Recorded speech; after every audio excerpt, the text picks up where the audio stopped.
Duke Archil Tavakalishvili had planned this evening down to the last candle. The banquet hall was full, his new wife gleaming on his arm, his court watching, his pride polished like a blade. He had sent for his ex-wife Darejan himself, personally, because what better way to mark a man's triumph than to let the woman he discarded watch it? She was barren, after all. Empty. Finished.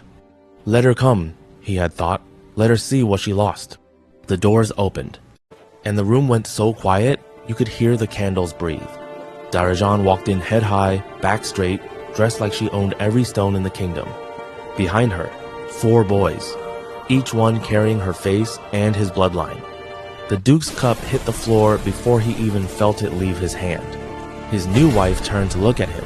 His court turned to look at him. And Darejan, she didn't even look at him. She took her seat at the far end of the table, smoothed her gown, and said to the servant beside her, quietly but clearly enough for the whole hall to hear, "Tell the Duke his heirs are hungry." Before we continue, let me know where you're watching from. Drop your location in the comment section and let me know where my kings and queens are coming from. Please, if you haven't subscribed, please subscribe because it will help me to grow and encourage me to make more videos.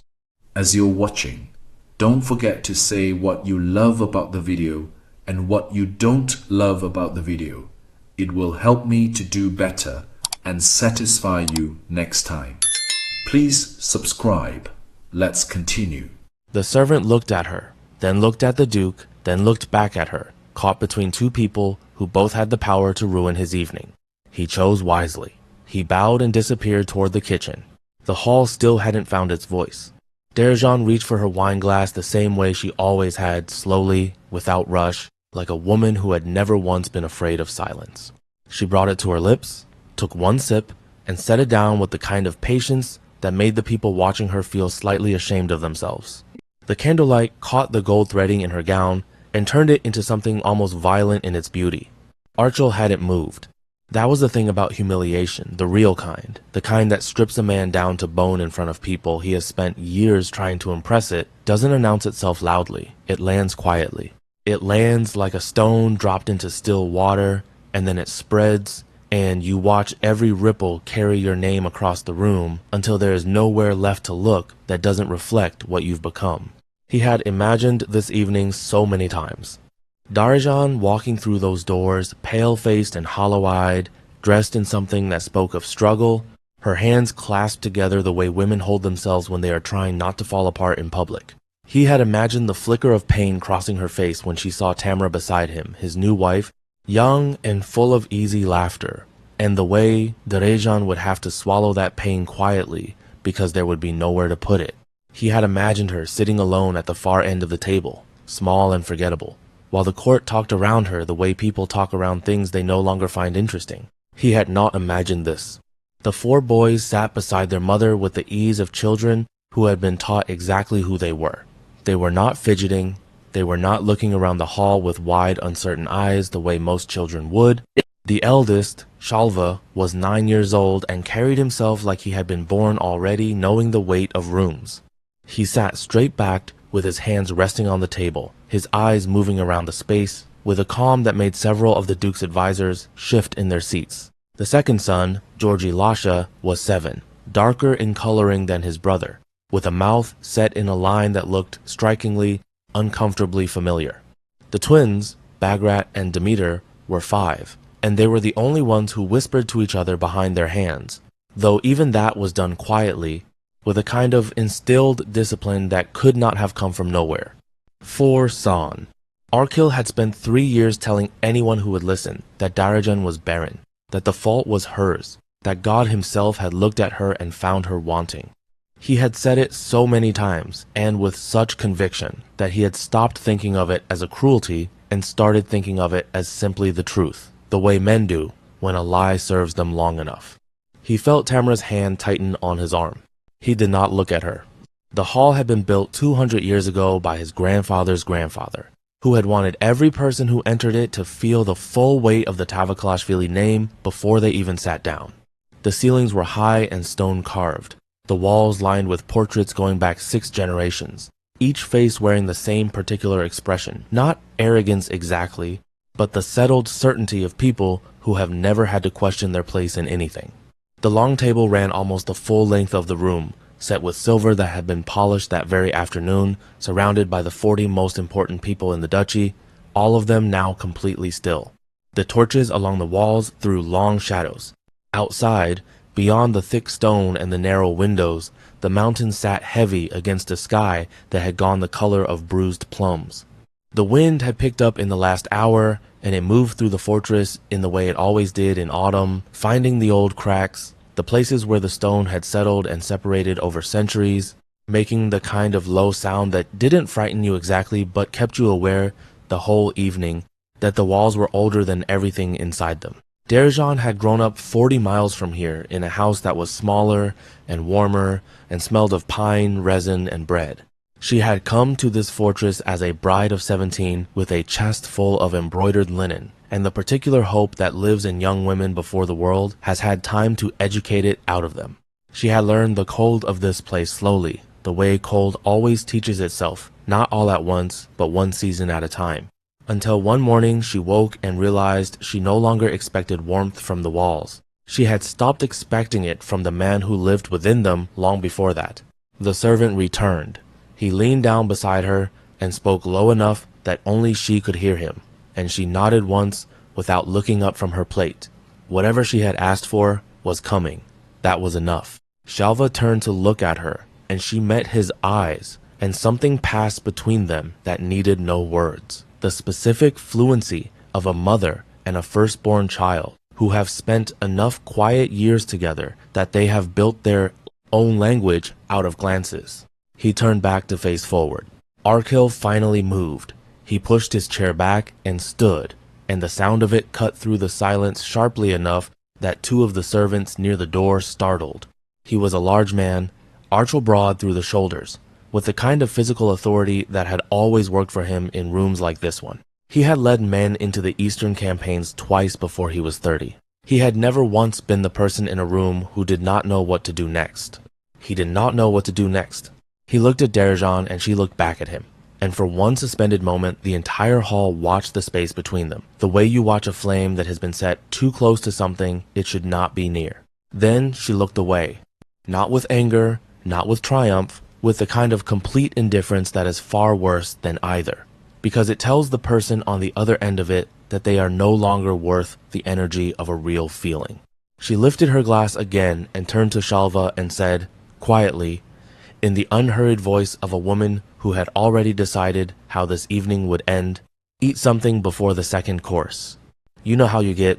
Shalva almost smiled. Archil sat back down. The court began to breathe again, slowly, carefully, the way people resume breathing after a close thing. Conversations restarted in low murmurs. Someone laughed too quickly at something that wasn't funny. Tamara picked up her fork with hands that were not quite steady and cut into her food with the focused concentration of a woman who needed very badly to be doing something. But the damage was done, and everyone in that hall understood it. Darejan had not arrived to be humiliated. She had arrived to collect what was owed. And from the look of those four boys, straight-backed, clear-eyed, unmistakably carrying the Tavakalashvili jaw she was about to collect, considerably more than the Duke had accounted for, the night was not even half over. The second course arrived, and nobody at that table was truly hungry anymore. But they ate because eating gave their hands something to do, and their eyes somewhere to look that wasn't the far end of the table where Darejan sat feeding her sons with the calm efficiency of a woman who had long ago stopped performing peace and simply inhabited it. Tamara was the first to speak directly to Archil after the silence broke. She leaned close and her voice was low, but not low enough, because the woman sitting to her left heard every word and would repeat it before morning. "You told me she could not have children," Tamara said. She did not say it with accusation. She said it the way someone states a fact that has just been revealed as fiction, carefully, like they are still deciding what to do with the new information. Archil picked up his knife and cut into his meat. "Eat, Tamara." She looked at him for a moment, then looked down the table at the four boys, then looked back at her plate and did exactly what he said. And that small surrender told everyone watching more about her marriage than she would have wanted. One of the senior advisors, Old Irakli Gogoladze, who had served the duchy since Archil's father and had the particular fearlessness of a man with nothing left to prove, leaned toward the man beside him and said at a volume that was clearly intentional, "The eldest looks exactly like his grandfather." He said it without judgment, without cruelty, just as observation. But the room heard it, and the room understood what it meant. The bloodline was not in question. These were Tavakalishvili boys, every one of them. Archil's hand tightened around the stem of his goblet. When the second course was cleared and the third was brought out, Darejan finally stood. She did not ask permission, she did not signal a servant or wait for a natural pause. She simply rose, and the movement was so clean and deliberate that it pulled the attention of every person in the hall without her having to demand it. "Shalva," she said, and the boy stood immediately. Then Georgi Lasha. Then the twins together, Bagrat and Demeter, who bumped shoulders getting up and straightened themselves with matching expressions of dignity that almost broke the composure of three separate people watching them. Darejan looked at Archil for the first time since the meal had begun. Really looked at him. Not through him, not past him, but directly at him, with eyes that had clearly spent the years since their separation becoming something harder and more honest than they had been when she lived inside these walls. "My sons will need rooms," she said, "unless you've already had them prepared." The question landed precisely where she intended it to, because there were two possible answers and neither one served him. If he said yes, he had anticipated her bringing the boys, which meant he had known about them, which meant his 3 years of telling the court she was barren had been a deliberate lie told in front of witnesses. If he said no, he was publicly denying his own heirs a bed in their father's house, which was the kind of thing that followed a man into history. Archil said nothing. Darejan waited exactly 3 seconds, then turned to the head servant stationed near the eastern door. "Nino," she said, and the woman, a stout and steady woman in her 50s who had served this house for 30 years and clearly recognized exactly who she was looking at, stepped forward without hesitation. "My lady," said Nino, 4 rooms in the east wing, if they're available. If not, the south wing will do. The twins share until they say otherwise." "Yes, my lady." The ease of it, the way Darejan moved through this house that had once been her home and clearly still lived somewhere in her body as a known space, a mapped interior, it undid something in the room. She knew where the east wing was. She knew which wing to ask for as a secondary. She knew this servant by name. She had not come in as a stranger performing confidence. She had come in as a woman returning to a place that had been taken from her, and the difference between those two things was visible to anyone paying attention. She walked her boys out of the hall without looking back. The court sat with the absence of her the way you sit with a fire that has just gone out, aware of the warmth that had been there, aware of the cold beginning to replace it, not quite sure what to do with either. Archil stood. He did not make a speech. He did not offer explanation. He walked out through the side door that led to his private corridor, and the sound of his boots on the stone floor was the loudest thing in the room. Tamra stayed at the table. Nobody spoke to her immediately, which was its own kind of cruelty. The social variety, where people withhold their attention, not out of malice exactly, but out of the instinct to step back from something that might still be dangerous.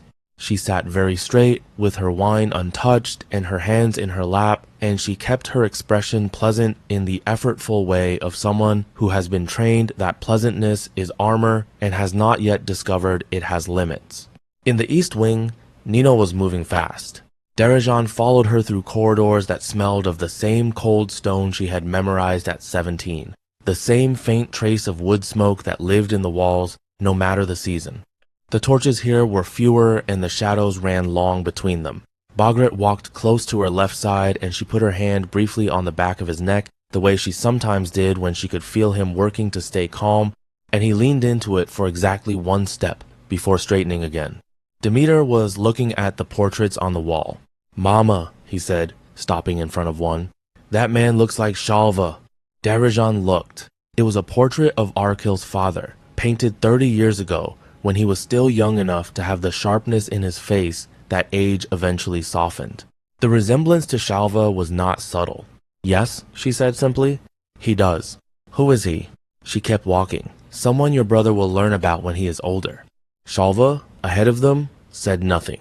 But he glanced back at the portrait as he passed it, and his jaw did the thing it always did when he was filing something away, a small tightening, almost imperceptible, gone as soon as it appeared. Nina opened the first room, and Darejan stepped inside and took stock of it the way she took stock of most things, quickly, completely, with the pragmatic efficiency of a woman who had raised 4 boys without the cushion of a husband, and had learned that the quality of a room told you a great deal about your real position in a place. The room was clean, the fire had been recently lit, which meant someone had been expecting them, which meant Archil had known they were coming and had made arrangements and had chosen, in the hall, to perform his shock anyway. She noted this without particular surprise. She had not come here tonight with illusions about who he was. She had come with something far more durable than illusions. She had come with 4 sons and a lawyer who was currently waiting at an inn 2 miles from the fortress gate. She had come with documents that a notary in the capital had certified 8 months ago, documents that established the legitimacy of each boy's birth and their standing as heirs to the Tavakalishvili title, documents that Archil did not yet know existed, because she had moved with the kind of patience that doesn't announce itself until the moment it no longer has to.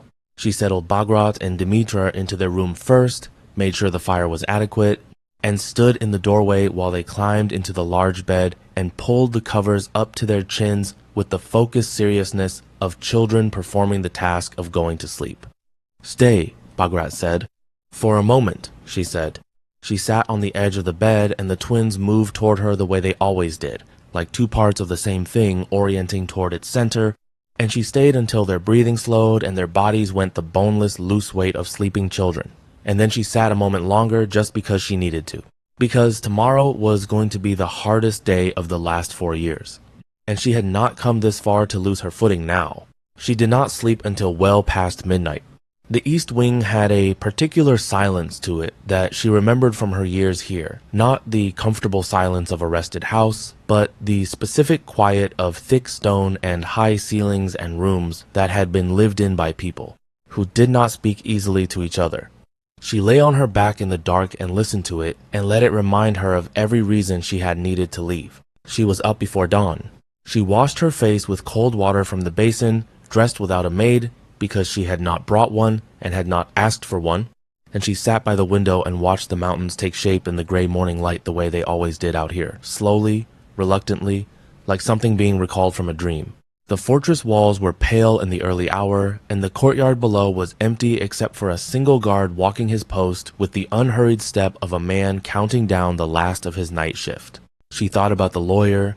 Natan Baridze was 61 years old, and had the kind of face that made people underestimate him consistently, which was the primary reason she had chosen him. He had been working on her case for 2 years with the quiet persistence of someone who understood that the law, applied with precision and patience, could do things that anger never could. He had the documents. He had the witnesses. He had a sealed testimony from the midwife who had attended all 4 births and whose word carried the kind of weight in the capital courts that could not be purchased or pressured away. He was ready. The question was whether she was... She heard Shalva before she saw him. His footsteps in the corridor had always been different from his brother's. Deliberate, evenly spaced, not hurried, not dragging. She had teased him about it once, when he was 6, told him he walked like a man with somewhere important to be, and he had looked at her with those serious dark eyes and said simply, "I do." She had laughed until she cried, and he had watched her laugh with patient dignity, and that had told her everything she would ever need to know about who her firstborn son was going to become. He came in without knocking, which was his right, sat on the chair across from her and looked at her face in the way he did when he was reading the actual situation beneath the one being presented. "You didn't sleep," he said. "I slept a little." "You didn't sleep," he said again, without heat, just correcting the record. She looked at him. 9 years old and already doing this. "How are your brothers?" "Still sleeping." Demeter had a nightmare around the 2nd hour, but settled. He paused. "This place is strange." "I know. It smells like us." He said it carefully, working through the thought as he spoke it. "Not like home, but like something that should be familiar and isn't quite." She said nothing because there was nothing to say to that which would not be either a lie or a weight she wasn't ready to hand him. He looked out the window at the mountains. What happens today? Today I speak to your father. Shalva absorbed this with the stillness of a child who has learned that stillness is more useful than reaction. Does he know you're going to? He knows something is coming. He doesn't know exactly what. Because of the lawyer. She looked at him sharply. He met her eyes without apology. I heard you tell Auntie Manana about him 3 weeks ago. You didn't know I was in the next room. She exhaled slowly. Shalva. I won't say anything. He turned back to the window. I just want to know if we're staying. The question cost him something to ask. She could hear it, the careful evenness he was using to keep the wanting out of his voice. Because he was 9 years old and had spent his entire life without a father and a fortress and a name that opened doors. And even though this place was strange and cold and filled with people who had spent 3 years believing he didn't exist, some part of him had walked through those doors last night and recognized something. She reached across and put her hand over his. We are staying, she said. He nodded once. He did not smile because he was Shalva, but his shoulders came down by a fraction, and that was the same thing. The trouble started at breakfast. Archil arrived in the main hall before most of the court had gathered, which was unusual. He was a man who historically used his own timing as a form of authority, arriving last, filling the room with his entrance. Arriving early meant he had not slept either, and he was not wearing it gracefully. His face had the closed, particular expression of a man who had spent hours constructing an approach to something and was not fully confident in it. He waited until Darejan brought the boys in before he spoke. We need to talk, he said. Alone. We can talk here, Darejan said pleasantly, settling Demeter into his chair and gesturing for a servant to bring bread. I'd prefer privately. I'm sure you would, she sat down, but I find I'm very comfortable where I am. There was a sound from somewhere down the table that might have been a cough and might have been something else. Archil pulled out the chair across from her and sat and brought his voice down, though half the room could still hear him clearly. Those boys cannot simply live here without an arrangement. What kind of arrangement did you have in mind? You know what kind. Legitimacy, inheritance, the title, those are serious matters that require documentation, verification. I have documentation, she said. He paused. Complete documentation, she continued, reaching for her tea. Certified in the capital 8 months ago. Birth records, witness testimonies, a full account of the circumstances of our marriage and separation, and a legal assessment of the boys standing as heirs under the Duchy Charter of 1743. She took a sip. I also have a lawyer 2 miles from here who has been briefed on every detail and is prepared to present the case to the capital court as early as next week if necessary. The hall had gone very quiet again. Archil stared at her. I didn't come here last night because you summoned me, she said, and now the pleasantness was gone and what was underneath it was something far more honest and considerably more dangerous. I came because this is where this conversation needed to happen, in front of these people, in this room, so that when you make your choices in the coming days, you make them with a clear understanding of what is already in motion and what cannot be undone. You're threatening me. I'm informing you. There's a difference. She looked at him steadily. I spent 3 years being called Barren by a man who knew he had fathered 4 sons. I spent 3 years watching you build a new life on a lie while my boys grew up asking me why their father had never come. I did not come here for revenge, Archil. Revenge is expensive and I have children to raise. She set down her cup. I came here because those boys are Tavakalashvilis, and this duchy belongs to them as much as it belongs to you. And I intend to make certain every court and every law in this country agrees with me before I am finished. Shalva was sitting completely still. Georgi Lasha was watching his father with an expression that was difficult to read in a 7-year-old because it contained too many adult components: assessment, wariness, something close to anger, and underneath it, the specific grief of a child looking at a stranger's face and searching it for something recognizable. The twins were holding hands under the table. Darejan could see their arms. Archil looked at his sons. He looked at them the way people look at things, that reorganize the known world simply by existing in it, not with hostility, not yet, but with the unsettled focus of a man whose internal architecture has just been significantly restructured and who does not know yet what the new shape of things is going to cost him.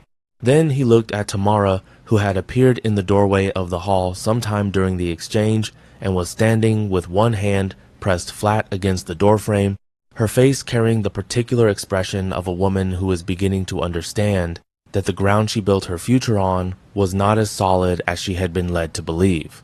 He looked back at Darejan. "This isn't finished," he said. "No," she agreed.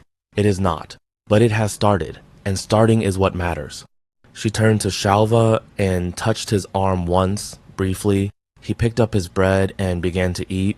One by one, his brothers followed, and Darejan lifted her tea again, and the morning light came through the narrow windows of the hall and fell across the table and across the 4 boys sitting in it.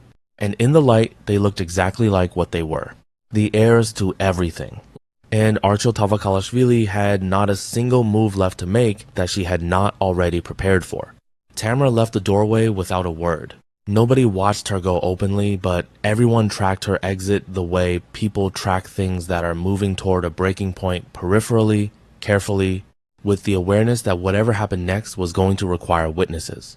Her footsteps faded down the corridor, and then there was only the sound of the hall resuming itself. Servants moving, cups being refilled, the low murmur of people processing what they had just heard and deciding privately what position to take on it. Darejan did not watch Tamara leave either. She had not come here to dismantle another woman's life. That was not the shape of what she was doing. And she needed to be careful that it didn't become that, because the moment this looked like the jealousy of a discarded wife rather than the legal reclamation of 4 boys' birthright, she would lose the moral ground she had spent 2 years preparing to stand on. She finished breakfast. She helped Demeter with the bread he was struggling to tear, wiped Bagrat's chin without making a production of it, and when the meal was done, she sent the boys with Nino to see the courtyard and the stables, because they had been cooped in carriages for 2 days getting here, and they needed air and movement, and the particular freedom of open space before the day got heavier. Shalva stayed. She had not asked him to, and she did not send him away. He sat beside her after the hall emptied and looked at the space where his father had been sitting, and then looked at his hands on the table. He had Archil's hands. She had always known it and had never said it to him, and she did not say it now, but she saw it with the particular ache of a mother who has spent years watching her children carry the physical evidence of someone who chose not to know them. Was he always like that? Shalva asked. Like what? He thought about it. Like someone who knows he is wrong and is angry about it. She was quiet for a moment. Outside she could hear the twins in the courtyard below, Demeter calling out something to Bagrat, and the ordinary sound of it in this extraordinary place loosened something small in her chest. "He was different when we were young," she said finally. Not different in who he was underneath, but younger. And sometimes young men carry their worst parts quietly for a long time before they stop bothering to. Shalva turned this over. "Did you love him?" The question was asked without agenda, without the manipulative edge that some children put in hard questions. It was asked the way he asked most things, because he genuinely wanted to understand, because he was building a picture, because Shalva at 9 was already the kind of person who needed the architecture of things to make sense before he could move through them. "Yes," she said, "for a while. And then I loved you more." She said it simply, not as deflection, but as the truest answer she had. "And then I loved your brothers.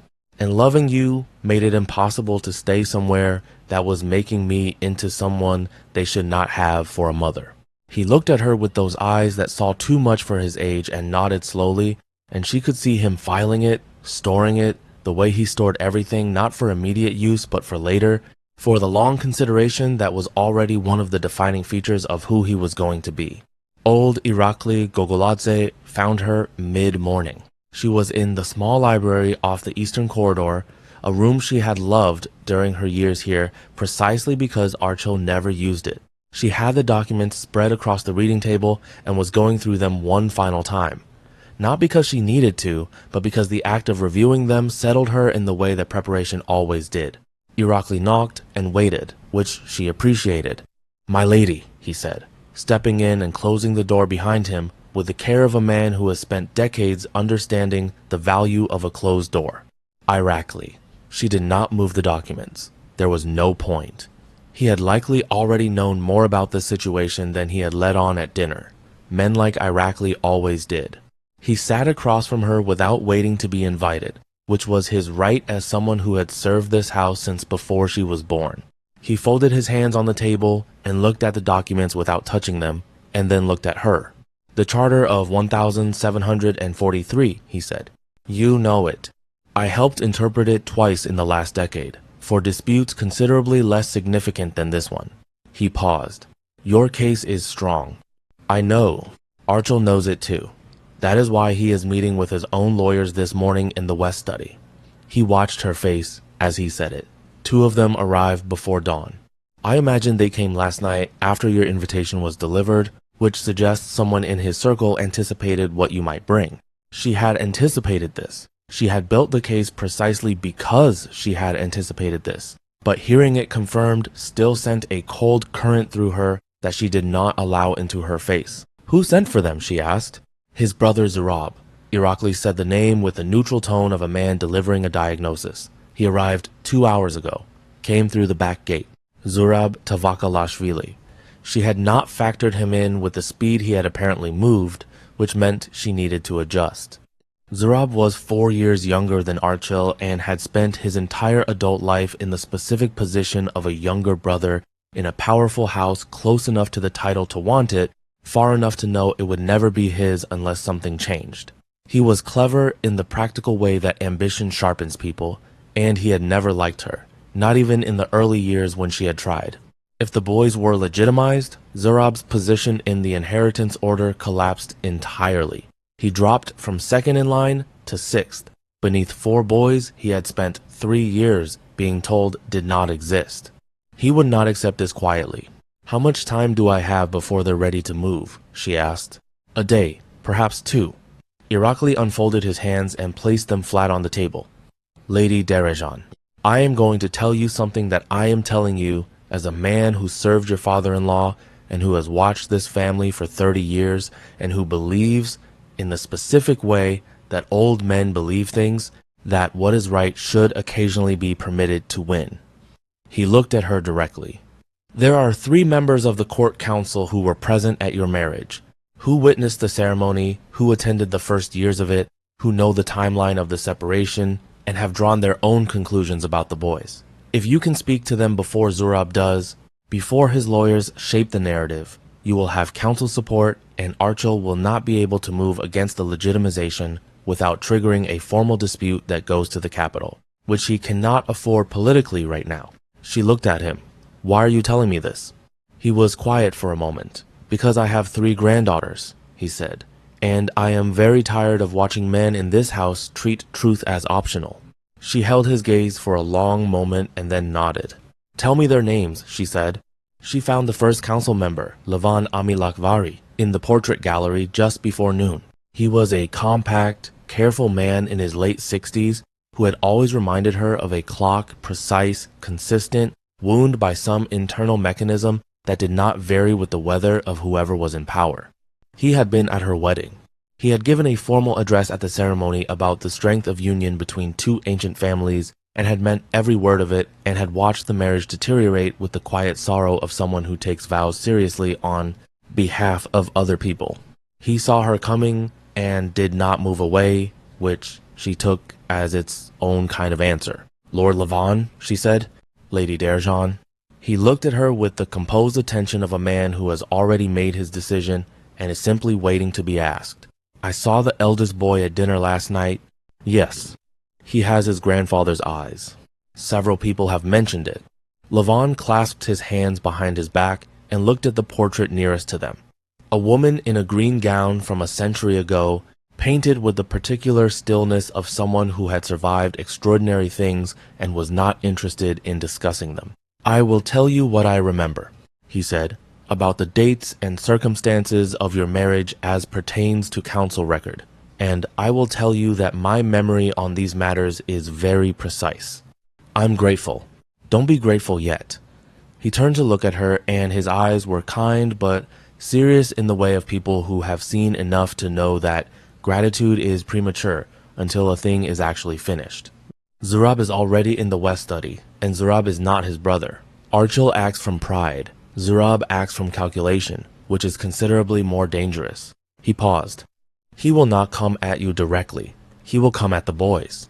She felt it then, the thing she had been keeping behind the preparation and the documents and the careful management of her own fear.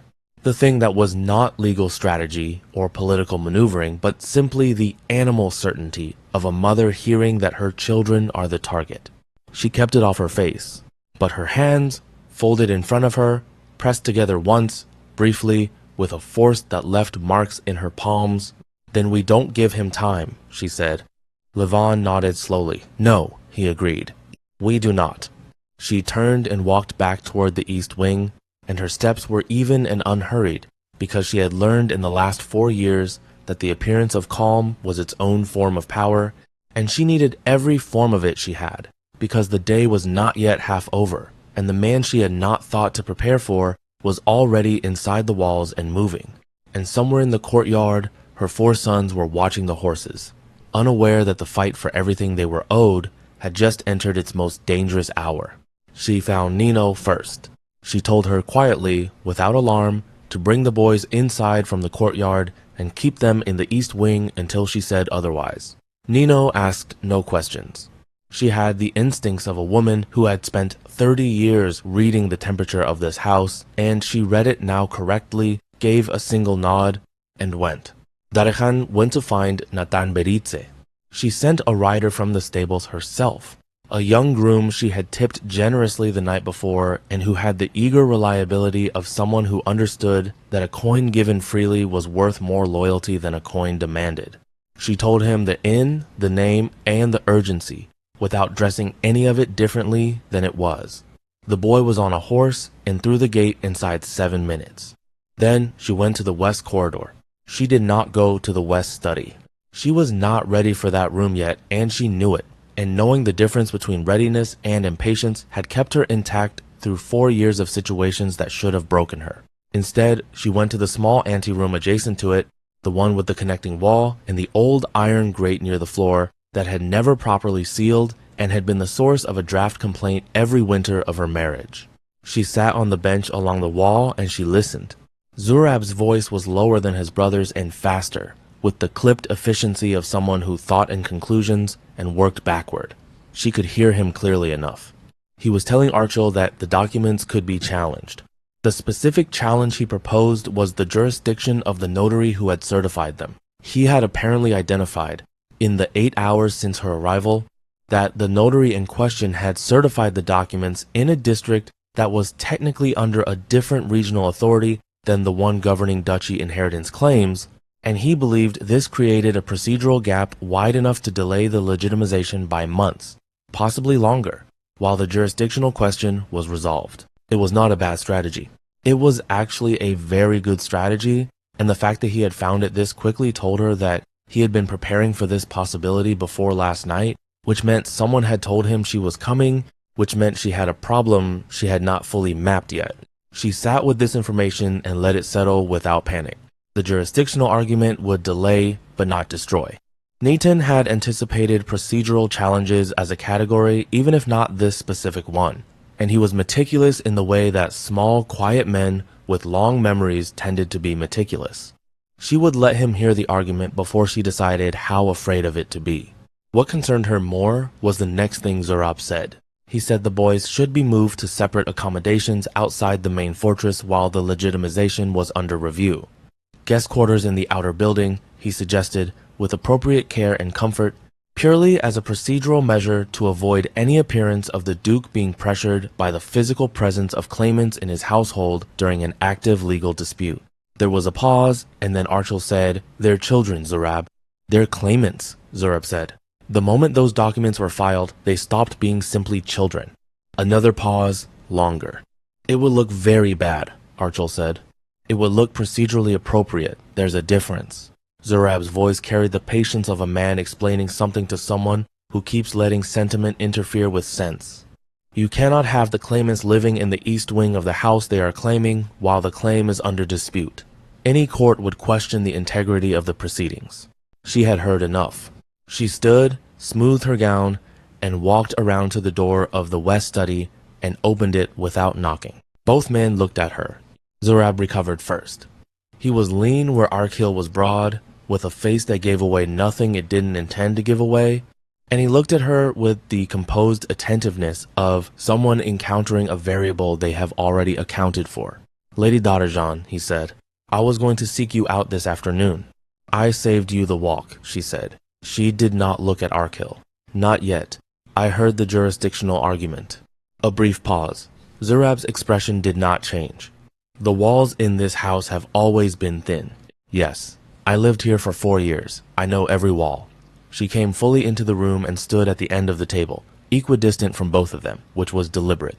She would not position herself as speaking to one and excluding the other. She needed them both to hear what she said next as something directed at the room, not at a person. "The jurisdictional argument is interesting. My lawyer will address it when he arrives, which will be within the hour. I'm not here to argue documents." "Then why are you here?" Zurab asked. She looked at him steadily. "To tell you that my sons will not be moved to the outer building?" The room was very still. "It is a reasonable procedural. My sons are 9, 7, and 5 years old," she said, and the quietness of her voice was the most dangerous thing about it. "They came here last night for the first time in their lives and slept in a house that carries their family name. They woke up this morning and ate breakfast in their father's hall. Moving them to the outer building while the adults argue law is not a procedural measure, it is the first move in a process of making them feel that their presence here is conditional, and I will not allow it." She paused. "Not today, not while the claim is in review, not ever." Zurab looked at Archil. Archil was looking at the table. "Archil," she said, and now she did look at him, because this was the moment she had been building toward since she climbed into the carriage 2 days ago. The moment that required him specifically, and could not be navigated around him. "I am not your enemy. I have not come here to ruin you, or to take what is yours. I have come because your sons, not mine alone, have spent their entire lives without their father's name protecting them, and I am no longer willing to watch that continue." She let that sit for a moment. "You can fight me through lawyers and procedural delays and jurisdictional arguments, and it will take years and it will be expensive, and at the end of it, the courts will rule the same way they will rule if you simply acknowledge what you already know to be true." He looked up. "They're yours," she said. "You know it. Everyone in that hall last night knew it. Irakli knew it. Levan Amilakvari knew it. Every person who looked at Shalva's face and saw your father looking back knew it." Her voice did not shake. She had decided weeks ago that her voice would not shake in this room. The question is not whether they are yours. The question is what kind of man you are going to be about it. The silence stretched. Zurab began to say something and Archil raised one hand without looking at him, and Zurab stopped, which told her more about the actual architecture of their relationship than anything she had observed before. Archil stood. He walked to the window and looked out at the courtyard below, and she knew without looking that the boys were probably already being brought inside, that the courtyard was empty, or nearly so, and she wondered what he felt looking at that emptiness, knowing what had filled it an hour ago. "Shalva," he said. The name in his mouth sounded careful, like something he was trying for the first time. "He is the eldest." "Yes, he walks like my father." She said nothing because nothing was needed. Archil was quiet for a long time. She could see the conflict in his shoulders, the specific tension of a man fighting between what is expedient and what he recognizes, somewhere beneath the years of choices that have calcified around him as right. She did not press him. She had learned that pressing men at this particular moment pushed them toward pride rather than truth, and she needed him moving toward truth. Zurab said, very quietly, "Archil, think carefully." And Archil turned from the window and looked at his brother with an expression she had never seen on him before. It was not anger exactly. It was something older and more exhausted than anger. It was the look of a man who has been following a particular path for a long time and has just reached a point where the path requires him to do something he finds he cannot do. "Leave us," Archil said. Zurab went still. "That is not Zurab." The name was quiet and final. "Leave us." The pause that followed was its own conversation, conducted entirely in the language of two brothers who had been negotiating power between them since childhood. Then Zurab picked up his papers from the table, straightened them with the precise, unhurried movements of a man demonstrating that he was leaving by choice, and walked out. The door closed. She and Archil stood in the room with 3 years of damage between them and 4 boys somewhere in the east wing above them, and the specific weight of a moment that was not going to come again. "I treated you badly," he said. "It came out without preamble, without the cushioning that men usually built around admissions like this to make them easier to live with. It came out plain. I treated you badly, and I told lies about you that I knew were lies, and I told them because it was easier than telling the truth about myself." She kept her face still. "The truth about myself?" he continued. "Being that I did not know how to be the man this house required me to be, and I chose to make that your failure instead of mine?" She waited. "I want to meet them," he said. "Properly. I want." He stopped, started again. "I don't know how to do this." "No," she said. "You don't." "But they don't know how either, and they are considerably younger than you, and they are managing." She held his gaze. "Shalva will require honesty. Don't try to perform with him. He will see through it immediately, and he will not forgive it easily." She paused. "Georgi Lasha will need more time than you think. He is the angriest one, even though he doesn't show it yet. The twins will follow their brother's lead." She looked at him steadily. "You will not get a second first impression with any of them, so when you walk into that room this afternoon, walk in as yourself, whatever that is.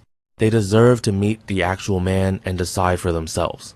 Archil nodded slowly.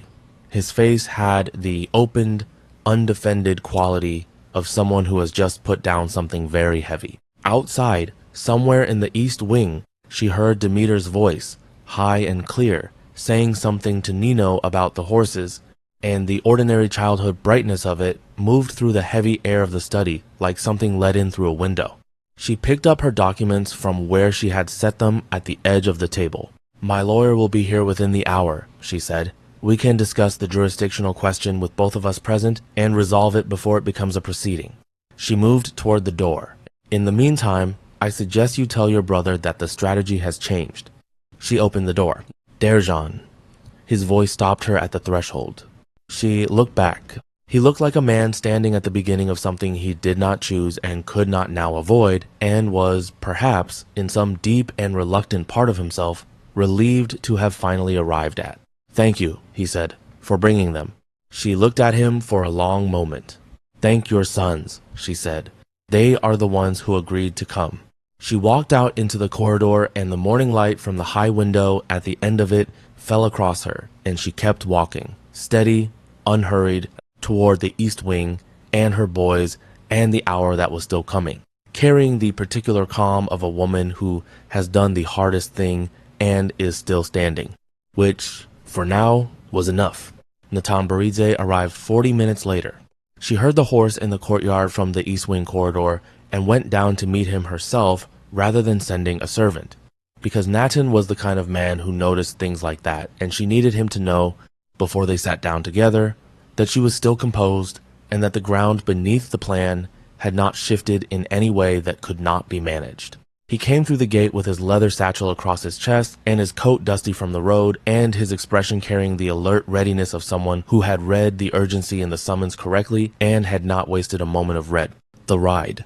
He was a small man, Natan, with white hair and very clear eyes and the unhurried movements of someone who had long ago made peace with the fact that good work could not be rushed, and had simply arranged his life accordingly. He looked at her face and said, "Tell me." She told him everything in the small courtyard before they went inside, speaking quietly and quickly, the jurisdictional argument first, then Zurab, then the conversation in the West study, then Archil's admission at the end of it. Natan listened without interrupting, which was one of the things she valued most about him. He did not fill silences with reassurance. He listened until she was finished, and then he was quiet for a moment, and then he said, "The jurisdictional argument is manageable. I anticipated the district boundary issue when I selected the notary, and there is a secondary certification from the capital office that supersedes it. Zurab will know this within an hour of his own lawyers examining it properly. So it collapses. It delays by perhaps a day while they confirm it. Then it collapses." He adjusted his satchel. "The more interesting development is the conversation with Archil. Yes. If he is genuinely moving toward acknowledgement without a legal fight, the entire proceeding simplifies considerably. We go from a contested legitimization, which takes months, to a formal acknowledgement before the council, which can be done in days. He paused. But it requires him to say it publicly and in the correct form and in front of the council members whose names are on the registry. It cannot be a private admission. It has to be on record. He'll resist that, she said. Most men do. And then most men do it anyway, once they understand that the resistance is costing them more than the admission. Natan looked at her steadily. You've done the harder part. You got him to the truth of it. Getting him to say it in the right room in front of the right people, that is logistics. I can help with logistics. She exhaled once, slowly. Zurab will try to stop it. Zurab will try, Natan agreed. But Zurab is not the Duke. And you have Irakli and Lavan, and, I suspect, the majority of the council who watched those boys walk into that hall last night and understood exactly what they were looking at. He tilted his head slightly. How many were in the hall? 40, perhaps a few more. Then you have 40 witnesses to the boys' arrival and the Duke's visible recognition of them. That is not nothing. In fact, that is the foundation of a public acknowledgement already. We are simply formalizing what the room already knows. She looked at him for a moment with a specific gratitude that was difficult to articulate, not for cleverness or legal skill, though he had both, but for the steadiness of him, the way he had worked alongside her for 2 years, without once suggesting that she aim lower or settle sooner or accept less than what was right because the path to what was right was long and difficult. Thank you, Natan, she said. Thank me when it's recorded, he said, and walked inside. The meeting with the council happened at the second hour of the afternoon. It was not the formal session she had imagined in the planning stages, the one with the long table and the official registry and everyone seated in order of rank. It happened instead in the library, which Irakli had apparently chosen deliberately because it was a room with no throne end, no position of obvious authority, a room where people sat in relation to each other rather than in relation to a chair at the head of things, and that small architectural choice changed the temperature of the gathering before anyone had said a word. Levan was there. 2 other council members whose names she had been given by Irakli, Lord Demna Kavaretz Kelia, and Lady Eka Shalikashvili, the only woman on the council, a formidably composed widow of 62 who had run her late husband's estates for 15 years, and had the particular authority of someone who had earned their position twice, once officially and once by proving everyone who doubted it wrong. Archil came in last. He came in alone, without Zurab, which was itself a statement, and he sat without ceremony and looked around the room with the expression of a man who has made a decision and is experiencing the specific discomfort of having made it but not yet having had to live inside it fully. Nathan laid the documents on the table. He walked through them with the quiet precision that made him so effective in rooms like this. No drama, no rhetorical flourish, simply the clean presentation of one fact followed by another, until the shape of the case was so clear and so complete that disputing it would have required disputing not just the documents, but the observable reality of 4 boys with the Tavakalashvili face eating breakfast in this house that morning. Lady Eka asked 3 questions. They were the sharpest 3 questions in the room, and Natan answered each one with the specific citation that addressed it, and she nodded after each answer with the focused satisfaction of someone testing load-bearing walls and finding them solid. Lord Demna said very little. He was a man who processed in silence and communicated in action, and his presence in the room without objection was itself the communication. Levan sat with his hands folded and watched Archil. When Natan finished, the room turned to Archil, not in the theatrical way that moments turn in stories, but in the practical, quiet way that rooms turn when everyone understands that the next thing that needs to happen requires one specific person to speak. Archil looked at the documents. He looked at them for a long time, and she let him look because this was not the moment for pressure. Pressure had been the last 4 years. This moment required something different. This moment required him to arrive at it himself, in front of these people, without being pushed, because an acknowledgement that looked coerced would give Zurab something to work with later, and she needed this to be unambiguous. He reached out and picked up the document that contained Shalva's birth record. He looked at it in a way that was not legal examination, but something more personal. A man looking at the physical evidence of a life he had not been present for, and feeling perhaps for the first time without the protection of denial, the full weight of that absence. Then he set it down and looked up.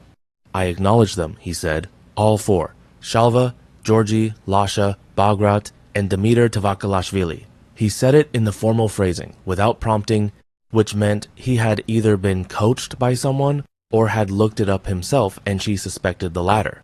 Born of my legal marriage to Darejan, legitimate heirs to the duchy in order of birth. The room was very still. Irakli, who had said nothing the entire meeting, reached forward and made a notation in the registry that he had brought without anyone asking him to, because he had known this was where it was going and he had come prepared, and the sound of the pen on the paper was the most significant sound in the room. Lady Eka said, witnessed. Lavan said, witnessed. Demna nodded once. Nitan closed his satchel, and it was done. Not finished, there would be more. The formal registration in the capital, the subsequent proceedings about title and inheritance order, the long institutional work of reordering a duchy's line of succession through the correct channels, but the foundational acknowledgement that everything else rested on was now on record in this room in front of these people and could not be undone. She became aware that her hands were very cold. She pressed them together in her lap and breathed, and let the reality of it arrive in her body the way large things arrive slowly, in stages, each stage a little more than the one before it. Zurab found out within the hour. She did not see it happen, but she heard it secondhand from Nino, who heard it from one of the hall servants who had been near the west study when Zurab received the news. He did not shout. That would have surprised her. He went very quiet, which did not surprise her at all, and then he called for his horse. He left the fortress before dinner. She stood at the east wing window and watched him go. A single figure on a dark horse moving through the outer gate and down the road toward the valley without looking back, and she watched until he was out of sight, and then she turned away from the window and did not think about him again that evening. Because Zurab was the next problem, and she had learned in the grinding practical school of the last 4 years that problems had to be taken in sequence, or they consumed everything. Tonight was not for Zurab. Tonight was for something she had not allowed herself to plan for, because planning for it had felt like tempting something fragile, the meeting between Archil and his sons. She found Shalva in the east wing sitting room with his brothers. Georgi Lasha was at the window watching the courtyard with the expressionless focus he used when he was feeling something he hadn't decided what to do with yet. The twins were on the floor with a set of carved wooden pieces Nino had found somewhere, building something that had no clear architectural logic but enormous personal significance to both of them. She sat down. 4 pairs of eyes came to her, each one carrying its own particular quality of attention. Shalva measured and ready, Georgi Lasha careful and guarded. The twins open and waiting in the uncomplicated way of young children who have not yet learned to protect themselves from outcomes. He wants to meet you, she said, this evening, if you're willing, in the library. Just him. Silence. Bagrat said, is he sorry? She looked at her youngest, his round, serious face, and his direct eyes, and thought about the question with the respect it deserved. Yes, she said, I believe he is. Bagrat looked at Demeter. Some twin communication occurred that she could not fully translate. Then Bagrat looked back at her. Okay, he said simply, with the uncomplicated forgiveness of a 5-year-old who has not yet learned how long to make people wait for it. Georgi Lasha said nothing. He turned back to the window. She looked at Shalva. Shalva was quiet for a moment. Then, will you be there? If you want me to be. He thought about it. Not at first, he said. We should meet him without you first, so he knows we are not just an extension of you. She looked at her 9-year-old son and felt the specific mix of pride and loss that came with watching a child become themselves in front of you, the gain of who they were becoming, the necessary release of who they had been when they only needed you. All right, she said. He nodded. He looked at his brothers. We'll go after dinner. Georgi Lasha did not turn from the window, but after a moment, very quietly, he said, fine. And that was enough. Natan Baridze arrived 40 minutes later. She heard the horse in the courtyard and was already at the top of the east wing stairs when he came through the main entrance.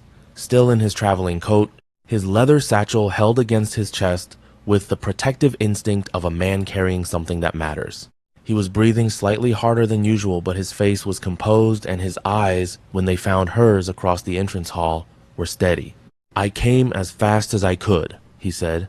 "You came in time," she said. "That's what matters." She brought him to the library and closed the door, and in 20 minutes she had told him everything: the jurisdictional argument, Zurab's arrival, the conversation in the West study, and Archil's shift at the end of it. Naughton listened without interrupting, which was one of the things she valued most about him. He listened the way good lawyers listened, not waiting for his turn to speak, but genuinely absorbing, filing, connecting. When she finished, he was quiet for a moment. "The jurisdictional argument is solvable," he said. "The notary holds dual certification across both regional authorities. It was intentional. I anticipated a challenge of this category and structured the filing accordingly." He set his satchel on the table and opened it. "What concerns me more is Zurab's speed. He had legal counsel present within hours of your arrival. That level of preparation suggests he knew you were coming before you arrived." "I know. Do you know who told him?" She had been thinking about this since the morning. There were only a handful of people who had known the full details of her plan: Naughton himself, her sister Manana, and the two women who had helped her prepare the documents.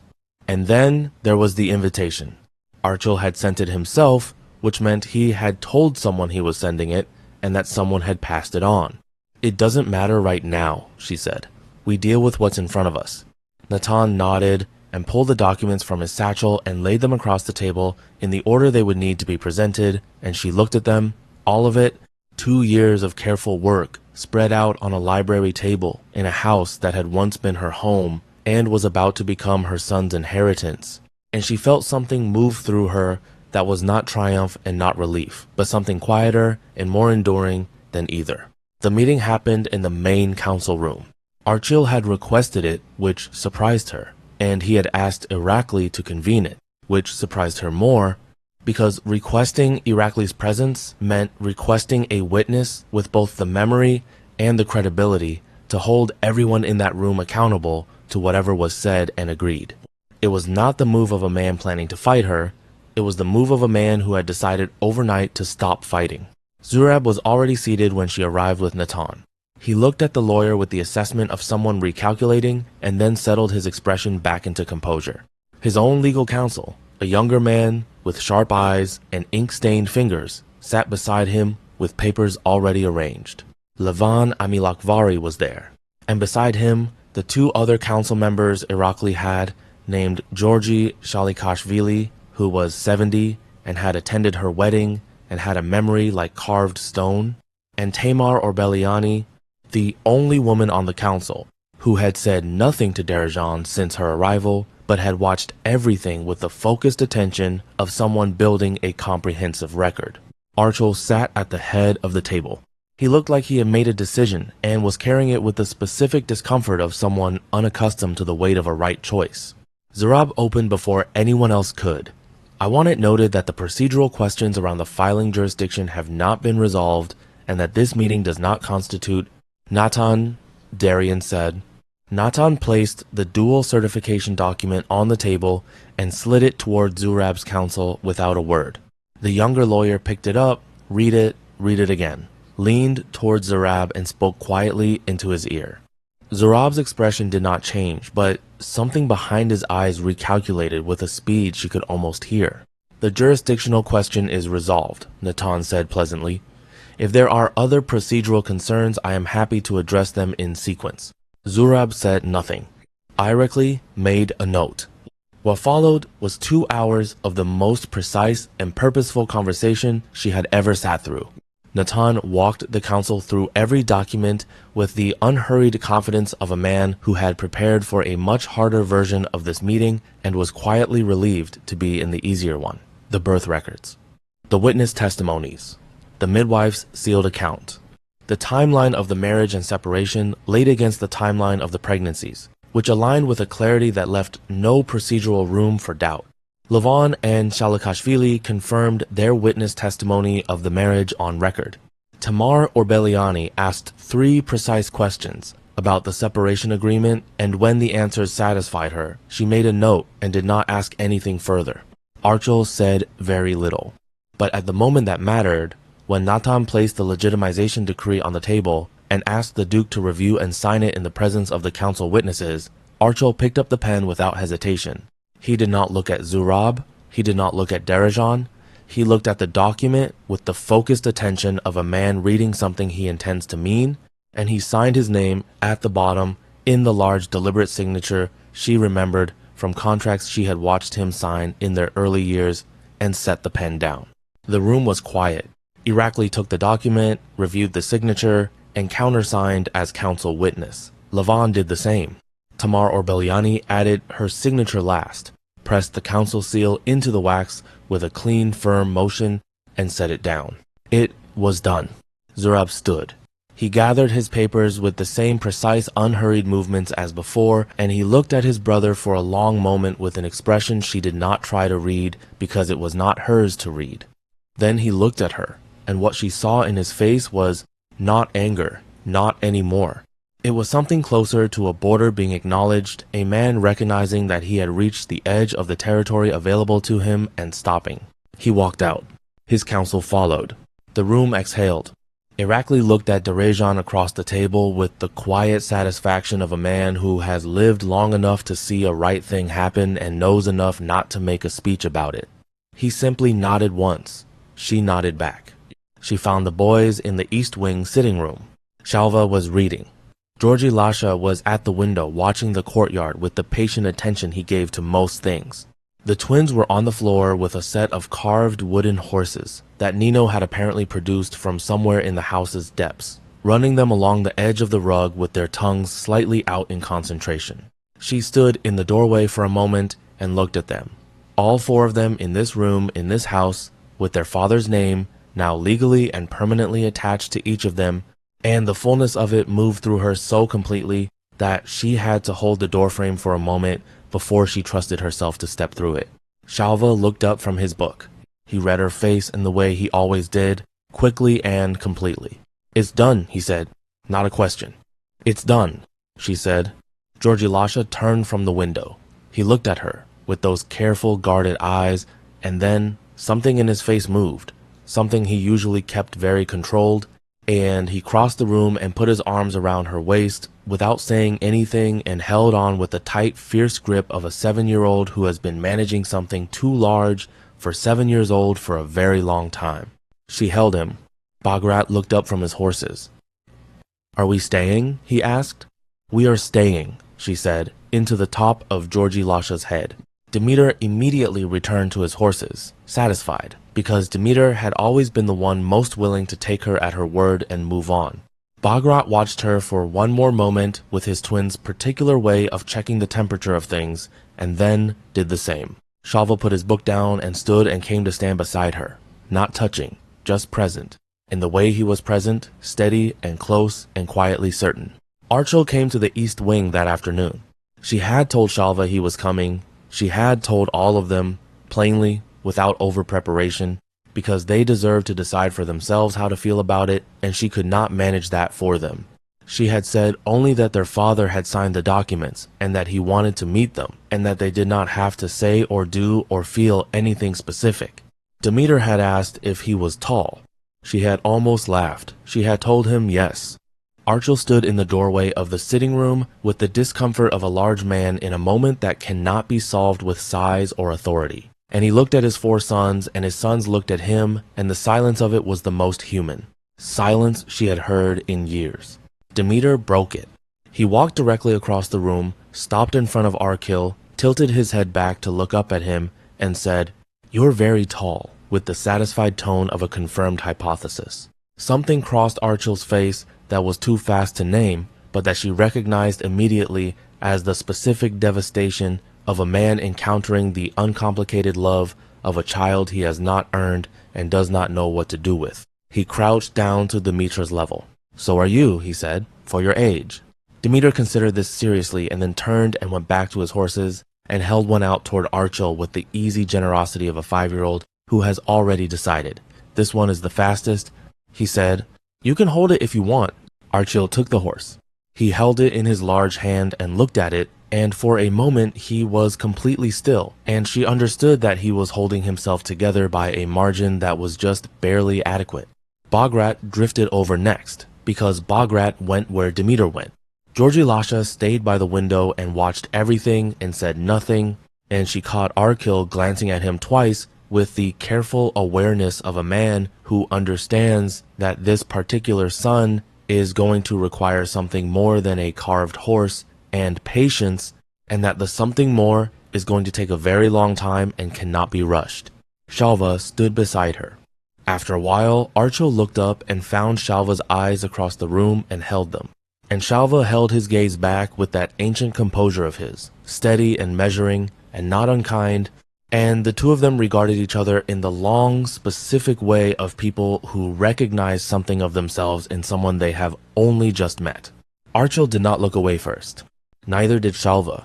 Then Shalva crossed the room and sat on the floor beside Demeter and Bagrat and looked up at his father and said, "Demeter's horse isn't actually the fastest. Mine is. But he doesn't know that yet."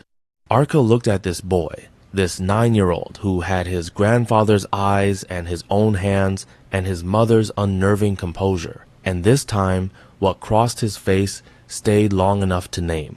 It was grief, clean and uncomplicated grief for everything that had already passed.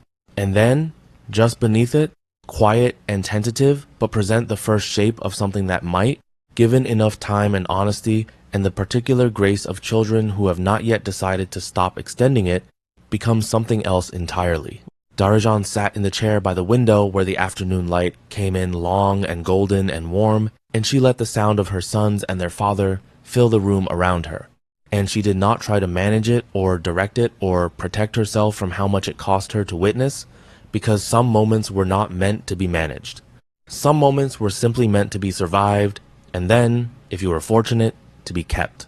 Now, before you go, drop your thoughts in the comments and tell us where you are watching from. If this story moved something in you, hit that subscribe button. You clearly feel stories deeply, and there are many more waiting for you right here.